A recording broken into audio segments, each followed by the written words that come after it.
Hey everybody, this is a quick video in case you have a Panasonic SC-HC200 Stereo and you need to do a hard reset to the factory default settings on it.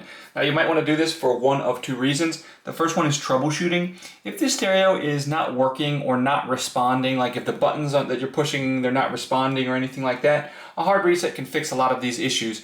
The second reason you might want to do this is if for whatever reason you just want to clear all the settings and the memory out of it, we can just go ahead and do this. This will do this for it. It's quite an easy thing to do. All you need to do to start with is you're just going to go ahead and unplug your stereo.